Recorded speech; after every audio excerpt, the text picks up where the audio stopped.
जय हिंद। देखिए, आज हम लोग देखते हैं बायोलॉजी का एक नया चैप्टर, ग्रंथि यानी ग्लैंड। ग्लैंड किसे कहते हैं? शरीर में उपस्थित एक थैला को हम ग्लैंड कहते हैं। ग्रंथि एक प्रकार का छोटा थैला होता है जो शरीर के अंदर रहता है, जिसमें कुछ ना कुछ भरा रहता है। क्या भरा रहता है? या तो उसमें हार्मोन भरा होगा या तो उसमें एंजाइम भरा होगा। यही दोनों चीज के स्टोरेज को हम क्या कहते हैं? ग्रंथि या ग्लैंड। और इस आधार पर हम ग्रंथियों को 3 भाग में बांटते हैं। तो सबसे पहले आता है एक्सोक्राइन यानी बहिर्स्रावी ग्रंथि, और एक आता है इंडोक्राइन यानी अंतःस्रावी ग्रंथि, एक होता है मिक्स्ड ग्रंथि जिसमें ये दोनों के गुण होते हैं। अब चलिए हम थोड़ा सा समझते हैं इसमें जो सबसे बड़ी समस्या आती है। लड़कों को लगता है कि बहिर्स्रावी ग्रंथि शरीर के बाहर होगी और अंतःस्रावी ग्रंथि शरीर के अंदर होगी। भाई ऐसा कुछ नहीं है, दोनों ही ग्रंथियां शरीर के अंदर ही रहती है। अब हम इसमें बेसिक अंतर समझते हैं। देखिए, एक्सोक्राइन ग्रंथि यानी बहिर्स्रावी ग्रंथि से एंजाइम निकलता है और यह एंजाइम ब्लड से टच नहीं होना चाहिए। एंजाइम को ब्लड से टच नहीं होना चाहिए, इसीलिए इन एंजाइम को बाहर निकालने के लिए एक अलग से नस यानी एक डक्ट, एक नली की आवश्यकता होती है। समझ में आ गया? ये बेसिक चीज याद रखिएगा। बहिर्स्रावी ग्रंथि से क्या निकलता है? एंजाइम। यह एंजाइम ब्लड के संपर्क में नहीं आना चाहिए वरना खराब हो जाएगा। इसके लिए क्या होती है? डक्ट यानी नली होती है जो इसे ब्लड के टच में होने से बचाती है। जैसे आप मान के चलिए आंसू, मुझे एक एग्जांपल है आंसू, लेक्राइमल ग्रंथि। अभी हम सारी ग्रंथियों को डिटेल से बताएंगे। लेक्राइमल ग्रंथि, आंसू निकलता है। कभी आपने देखा आंसू में लाइसोजाइम एंजाइम होता है जो कीटाणुओं को भी मार देता है। कभी आप देखें आंसू मतलब खून की तरह निकलता है, ब्लड की तरह, ऐसा नहीं होता है। वो तो गाना में हीरो जो होता है ना, हीरोइन को बेवकूफ बनाने के लिए गाता है कि लहू बन के आंसू बरसने लगे हैं। लड़की सबको ना थोड़ा थोड़ा बड़ा बड़ा हैवी बात बोल देंगे बढ़ा बढ़ा के, तो बहुत खुश हो जाएगी। उसको लगेगी वाह कितना बढ़िया लड़का है, लेकिन वो सब बेवकूफ बनाता है। कभी आप सोचिए लहू बन के आंसू निकलेगा? नहीं निकलेगा। क्यों नहीं निकलेगा? क्योंकि वो एक बहिर्स्रावी ग्रंथि है। इनके लिए एक अलग नली होती है, वो ब्लड से टच नहीं होती। जैसे पेशाब के लिए आप देखिएगा, वो भी एक तरह का है, बहिर्स्रावी है। वो थोड़ी ना होता है कि ब्लड से, कभी आप देखें पेशाब का रास्ता बदल जाएगा? नहीं। कभी आंसू का रास्ता बदलेगा? नहीं। क्यों? लार ग्रंथि, लार ग्रंथि भी तो एक बहिर्स्रावी ग्रंथि है। क्यों? क्योंकि लार भी एक प्रकार का एंजाइम है, पाचन में बता दिए हैं, मुख्य रूप से उसमें टाइलिन पाया जाता है। वो भी ब्लड से टच नहीं होता। किसी के लार से ब्लड आता है क्या? नहीं आता है, क्योंकि उसके लिए अलग से एक नली है। ये कभी रास्ता नहीं बदल सकती है।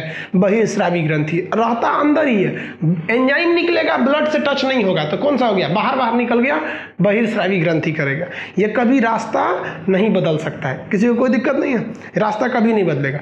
एक बार क्या हुआ था ना, देवदास जो था पारो के घर के आगे जाके पेशाब कर दिया। तो पारो कही गए ये क्या किया तुमने? तो देवदास बोला कि पारो तेरी जुदाई ने मुझे इतना गम दिया कि मेरी आंसुओं ने अपना रास्ता बदल लिया। तो ऐसा गलती नहीं है भाई, वो बहिर्स्रावी ग्रंथि रास्ता नहीं बदलती है। तो ये पहला समझ में आ गया कि बहिर्स्रावी ग्रंथि क्या है। इस पार्ट में हम इसको पूरा डिटेल से चर्चा करेंगे, इसका एक एक एग्जांपल लेके। अभी आप ये बहिर्स्रावी समझ में आ गया। पसीना बताइए, ब्लड से टच होता है? बहिर्स्रावी ग्रंथि है। तेलीय ग्रंथि, जो नाक से इसे तेल निकलता है, ये तैलीय ग्रंथि बहिर्स्रावी। आंसू बहिर्स्रावी, मोम कान का बहिर्स्रावी, कीचड़ बहिर्स्रावी। तो जितनी ग्रंथियां, जो स्पर्म जो शरीर से बाहर आता है प्रोस्टेट ग्लैंड के थ्रू, ये सब चीज वो क्या है? बहिर्स्रावी ग्रंथि। ब्लड के साथ थोड़ी रहता है, तो जो ब्लड के साथ नहीं रहता है बहिर्स्रावी ग्रंथि। पाचन ग्रंथि, जैसे देखिए ना जठर रस था जिसमें रेनिन पेप्सिन एंजाइम निकला था, जब हम उल्टी करते हैं तो कहाँ उसमें ब्लड रहता है? तो ये शरीर के अंदर तो सभी रहेंगे, अगर ब्लड से टच नहीं हुआ तो यहाँ देखिए काट दिए, तो कौन सा हो गया? बहिर्स्रावी। अब समझते हैं हम लोग अंतःस्रावी ग्रंथि के बारे में। अंतःस्रावी ग्रंथि उस ग्रंथि को कहेंगे, देखिए शरीर के तो अंदर ये भी रहेगा, ये भी शरीर के अंदर रहती है, लेकिन इनसे क्या निकलता है? हार्मोन, और हार्मोन को हर हाल में ब्लड से टच होना ही होना है, अतः यह ब्लड के संपर्क में आ जाती है। अब ब्लड के संपर्क में आएगी तो उसके लिए नली की क्या जरूरत है? ब्लड में छोड़ दीजिए, ब्लड तो पूरा खुद नली में घूम रहा है, पूरा घूम जाएगा शरीर में। तो अंतःस्रावी ग्रंथि वह ग्रंथि होती है जिससे हार्मोन निकलता है और हार्मोन को ब्लड के संपर्क में आना ही होता है, अतः इनके लिए कोई डक्ट या नली की आवश्यकता नहीं होती है। यह डक्ट वाला चीज याद रखिएगा, यही पूछता है which gland has no requirement of any duct.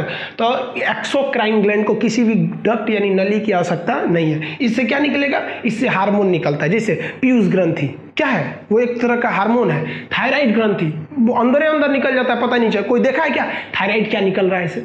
नहीं ना होता है। पीयूष ग्रंथि से क्या निकल रहा है, कोई देखा है? नहीं देखा है। तो ये जो चीजें अंदर हार्मोन से निकलती हैं, ब्लड में मिल जाती हैं, उसे हम क्या कहते हैं, अंतःस्रावी ग्रंथि। समझा क्या? अब आप बताइए, एंजाइम निकाला तो बहिर्स्रावी, हार्मोन निकाला तो अंतःस्रावी, ब्लड में नहीं मिला तो बहिर्स्रावी, मिल गया तो अंतःस्रावी। समझ में क्या? किसी को कोई दिक्कत नहीं है? अब समझते हैं हम लोग। तो ये तो अभी ओवरऑल ऊपर ऊपर समझिए। अभी आप कहिएगा सर हार्मोन और एंजाइम में क्या अंतर है, इसका एक अलग चैप्टर है जिसका नाम है न्यूट्रिशन यानी पोषण। समझ में आया? तो ये ओवरऑल बाहर अभी अंतर देखिए। अभी हम एक एक का एग्जाम्पल ले लेके सबके वर्क हम समझाएंगे इस पार्ट में। ये वीडियो 2 पार्ट में बनेगा, चूंकि ये बहुत बड़ा टॉपिक है इसलिए इसको 2 भाग में बनाना ही पड़ेगा। अब जरा सोचिए, अगर एंजाइम निकला तो बहिर्स्रावी और हार्मोन निकला तो अंतःस्रावी, अगर ससुरा दोनों निकाल दिया तब उसे हम कहते हैं मिश्रित ग्रंथि, मिक्स्ड ग्लैंड, मिश्रित ग्रंथि। इससे एंजाइम भी निकलता है, हार्मोन भी निकलता है। इसका एग्जाम्पल अगर देखिएगा तो इसका एग्जाम्पल होता है पेंक्रियाज, क्योंकि हम आपको पाचन तत्व में पढ़ा दिए हैं, पेंक्रियाज में से एंजाइम निकलता है, लाइपेज, एमाइलेज, ट्रिप्सिन नामक एंजाइम निकलते हैं। और इसी पेंक्रियाज से हार्मोन भी निकलता है। सबसे फेमस हार्मोन आप सुने होंगे इंसुलिन, कहाँ से निकलता है? पेंक्रियाज से। समझ में आ गया? तो पेंक्रियाज मिश्रित क्यों है ये तो समझ में आ गया आप लोग को। अब आप अंदाजा लगा लिए होंगे कि बहिर्स्रावी अंतःस्रावी में क्या अंतर। हम 2-4 आपको एग्जांपल देते हैं, आप बताइएगा। थूक क्या है? ये लार जो निकलता है बहिर्स्रावी होगा क्योंकि ब्लड से टच में नहीं होता है। आंसू बहिर्स्रावी, कीचड़ बहिर्स्रावी, कान में का वैक्स बहिर्स्रावी, तैलीय ग्रंथि बहिर्स्रावी, पाचन ग्रंथियां बहिर्स्रावी। कहाँ? खून। पाचन जितनी ग्रंथियां पाचन करती हैं कहाँ? खून में निकालती हैं। लार ग्रंथि पाचन करती है, खून निकलता है पेट में से। आपको जठर ग्रंथि बता दिए, रेनिन पेप्सी निकलती है। कहाँ खून निकलता है? अगर विश्वास नहीं तो उल्टी करिए, अगर खून निकलेगा तो समझ जाएंगे कि पेट में खून भी बन रहा था।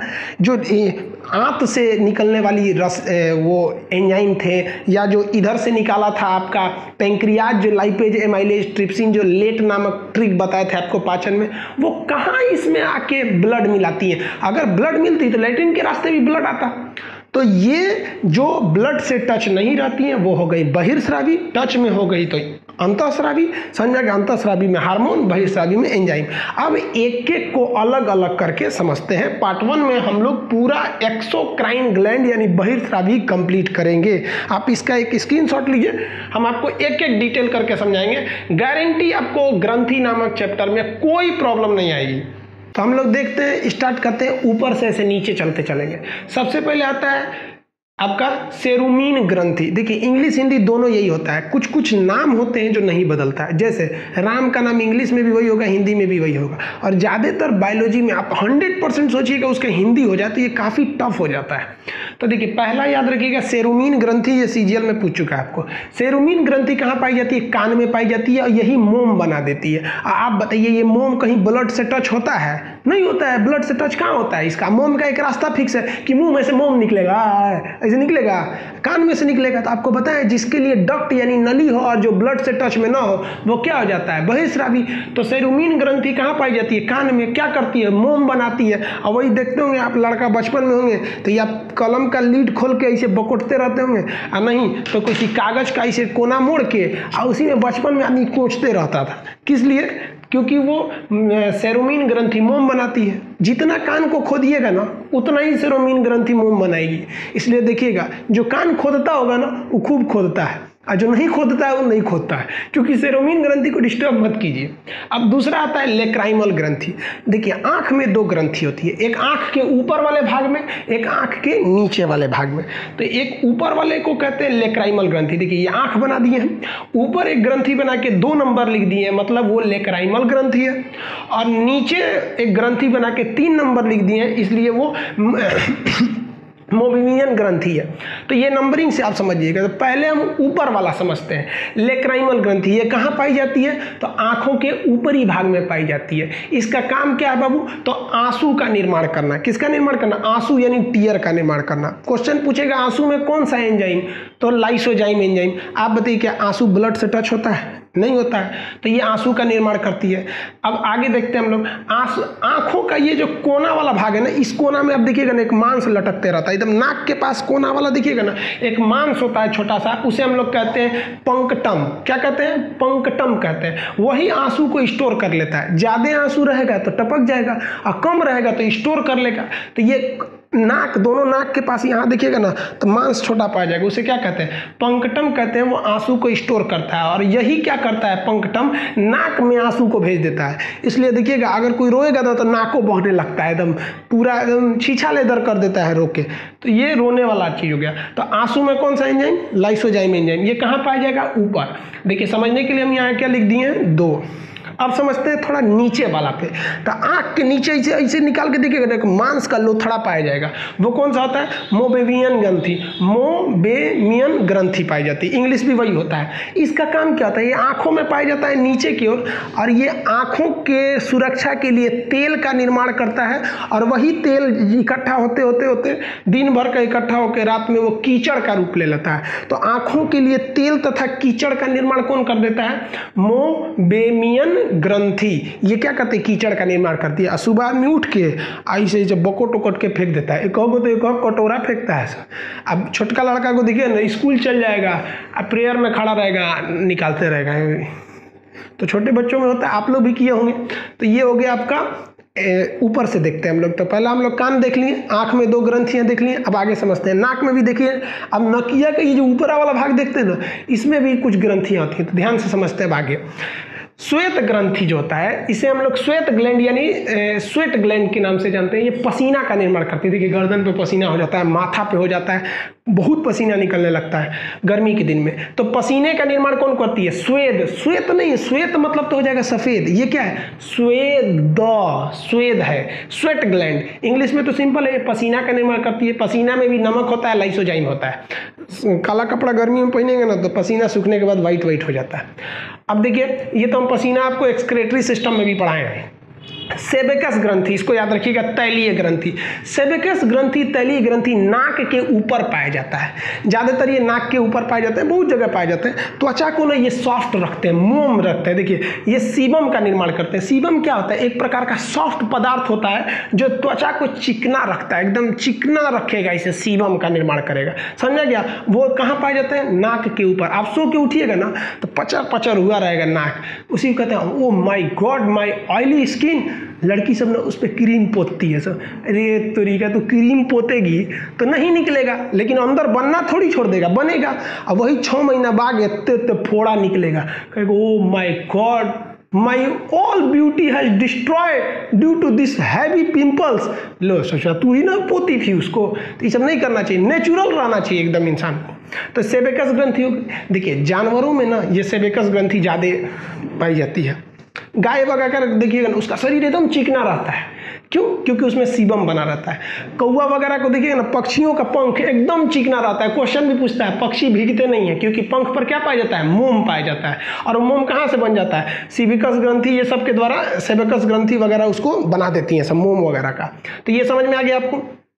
अब कुछ ग्रंथियां हम आपको पाचन तंत्र में ऑलरेडी पढ़ा दिए थे।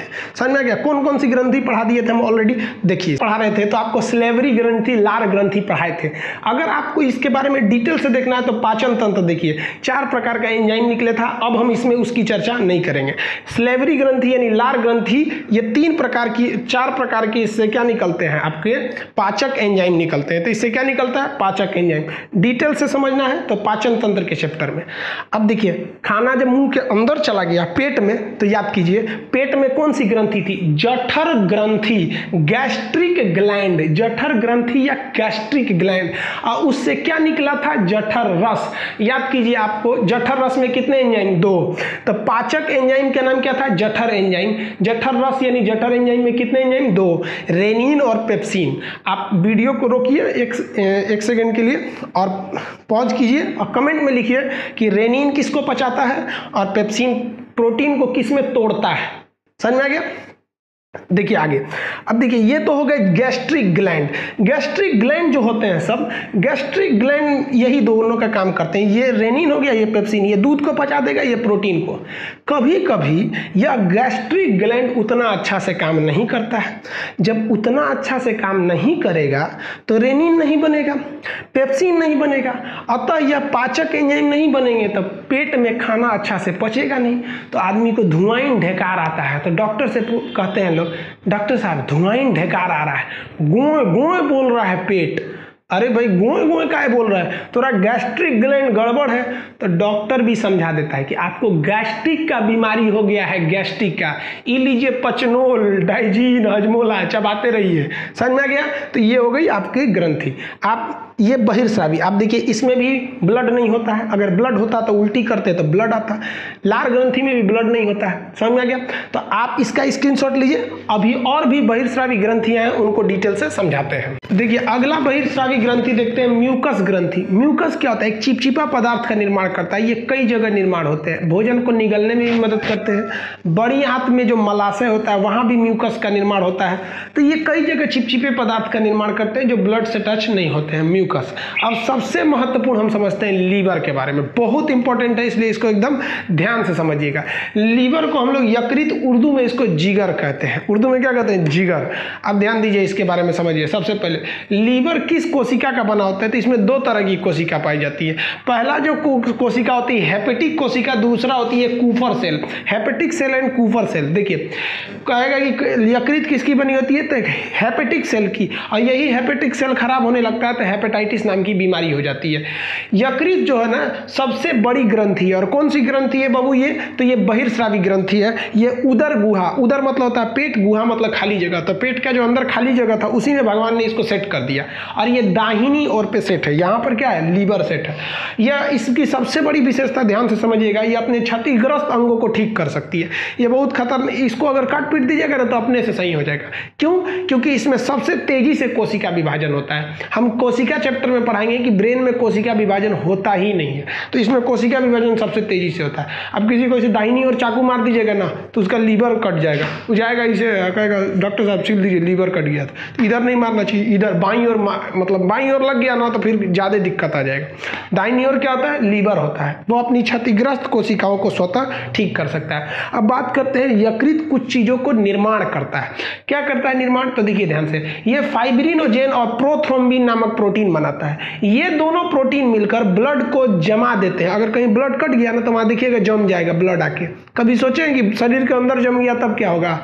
तो ये ब्लड को जमाने का काम करता है। कटने के बाद अब ये पगला है, सभी सब शरीर के अंदर वो जमा देंगे सब, तो इसलिए ये लीवर ना एक हेपेरिन बनाता है। ये हेपेरिन कहता है कि रे बकलवा, शरीर के अंदर जमने मत देना, कट जाए तब जमाना। तो ये जमने से रोकता है, ये जमाता है। एल्बुमिन भी ब्लड के अंदर काम आता है। ये ब्लड चैप्टर में हम इन चारों के बारे में एकदम डिटेल से बताएंगे कि इनका काम क्या होता है। एल्बुमिन हो गया, थ्रोम्बिन हो गया, फाइब्रिनोजेन हो गया या हेपेरिन हो गया।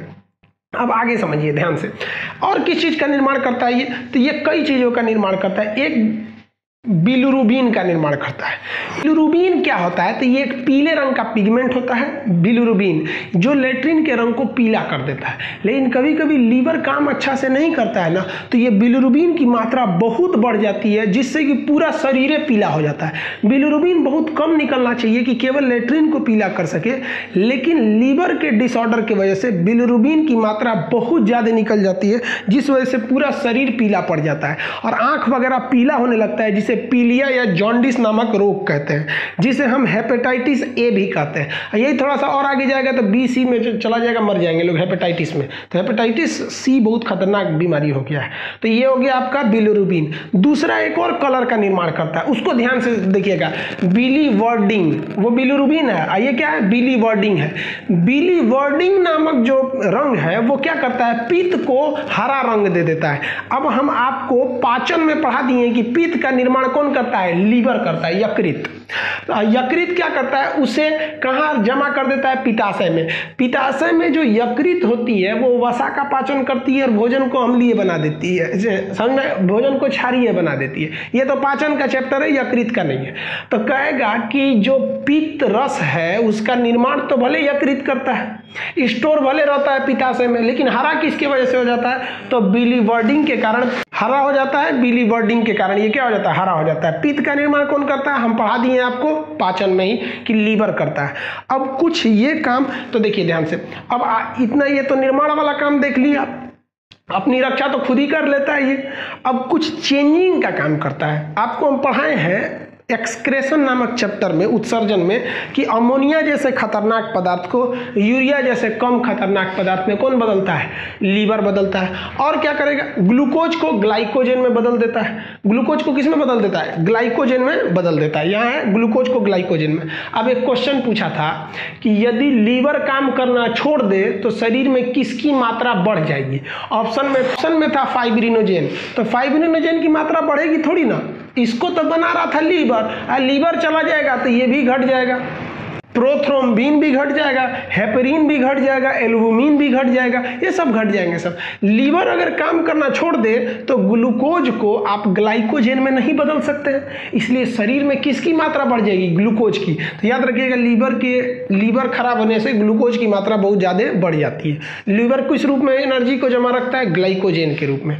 और क्या काम करता है? लीवर जो होता है ना, कार्बोहाइड्रेट को फैट में बदल देता है, वसा में बदल देता है। इसलिए खूब खाइए कार्बोहाइड्रेट, खूब खाइए दबा के, लीवर उसको फैट में बदलेगा। धीरे धीरे मोटा आके एकदम जेसीबी मशीन हो जाइएगा। और खाइए तब उसको कोलेस्ट्रॉल में बदलेगा। तो भाई खा रहे हैं तो खर्चा भी तो करिए। केवल खाइए कार्बोहाइड्रेट, फैट बनाएगा, और खाइए फैट बनाएगा। खर्चा नहीं करिएगा ना तो कोलेस्ट्रॉल बना देगा, ये कोलेस्ट्रॉल आपको खर्चा कर देगा, मतलब हार्ट अटैक आएगा, आप मर जाएंगे। तो हार्ट अटैक का कारण क्या होता है? कोलेस्ट्रॉल होता है। समझ में आ गया आप लोगों को? कहेगा कि कोलेस्ट्रॉल की सर्वाधिक मात्रा कहाँ पाई जाती है? तो लीवर में। याद रखिएगा, कोलेस्ट्रॉल की सर्वाधिक मात्रा लीवर में पाई जाती है। तो कोलेस्ट्रॉल की सर्वाधिक मात्रा कहाँ पाई जाती है? लीवर में। अब ध्यान से इसको समझिएगा, जहर दे के मारिएगा या ज़्यादा शराब पी लिएगा तो व्यक्ति मर जाता है, और उससे क्या खराब हो जाता है? लीवर। तो यहाँ हम स्पष्ट लिखे हैं, जहर या शराब से यह नष्ट हो जाता है। अब यहाँ बात समझने वाली ये है कि आदमी मर कैसे जाता है। देखिए, हमारी जो लीवर होते हैं उसमें एक विशेष प्रकार की कोशिका पाई जाती है जिसे हम कहते हैं कूपर सेल या कूपर कोशिका के नाम से जाना जाता है। कूपर कोशिका क्या करती है? जितना भी आप हानिकारक पदार्थ खाएंगे, जहर, बैक्टीरिया, वायरस, शराब, उसको वो निगल ले जाएगा। कहेगा इधर तो निगल लेता है। तो आप शराब पिएंगे तो वो निगल लेता है, जहर खाते हैं वो निगल लेता है, और निगलने के बाद कूपर सेल मर जाता है। कूपर सेल की कुछ संख्या मर जाती है। तो मर गया तो टेंशन क्या? क्यों टेंशन नहीं? क्योंकि हम स्पष्ट लिखे हैं कि लीवर अपने क्षतिग्रस्त अंगों का निर्माण खुद ही कर लेता है। तो कूपर सेल, शराब पीजिएगा ना तो मरेगा, फिर ठीक हो जाएगा, दूसरा बन जाएगा, या बीमार पड़ेगा तो ठीक हो जाएगा। लेकिन भाई किसी चीज़ की एक क्षमता होती है ना, मार सुबह शाम उठौना किए हैं, मार ढकर पीजिएगा तो मरबे करिएगा, लीवर खराब हो जाएगा। और क्या होता है कि अगर जहर थोड़ा मोड़ा रहेगा तो ठीक है, अब पूरा उमज के पी गए ना हार्ड जहर, तो कूपर सेल के साथ साथ लीवरों खत्म हो जाएगा। तो ये जहर दे के अगर किसी व्यक्ति को मारा जाता है तो उसकी लीवर की जांच की जाती है। अगर उसके लीवर में कूपर सेल क्षतिग्रस्त पाया गया तो डॉक्टर समझ जाता है कि यह व्यक्ति को जहर देकर मारा गया है। समझ में आ गया? तो ये कूपर सेल कहाँ पाया जाता है? तो आप बताइएगा कहाँ पाया जाएगा? लीवर में। अब देखिए ध्यान से, जब हमको सबको पता है कि जो हम लोग के शरीर में ब्लड बनता है, ये ब्लड कहाँ बनता है? हड्डियों में बनता है। लेकिन सोचिए, जो बच्चा अभी माँ के पेट में है, पैदा नहीं हुआ है, उसे क्या कहते हैं? भ्रूण कहते हैं, एम्ब्रॉय कहते हैं। उस अधूरा में हड्डी कहाँ है? छोटका बच्चों में हड्डी कहाँ रहता है? तो छोटा मोटा नरम हड्डी रहता है सब। अब बताइए, जो भ्रूण है, यानी भ्रूण किसे कहा जाता है? जो बच्चा अभी अपनी माँ के पेट में है, 9वें महीना में भी रहेगा ना, भले मान लीजिए कि बच्चा 2 घंटा में पैदा होने वाला है, जब तक पैदा नहीं हुआ तब तक आप उसे क्या कहेंगे? भ्रूण या एम्ब्रॉय कहेंगे। तो एम्ब्रॉय अवस्था में जो आरबीसी यानी जो ब्लड बनता है वो उसके कहाँ बनता है? लीवर में, लीवर के मीसोडर्म में। ध्यान से समझेंगे, लीवर का पार्ट है, मीसोडर्म सेल है उसका एक प्रकार का, तो ये लीवर में बनता है। समझ में गया?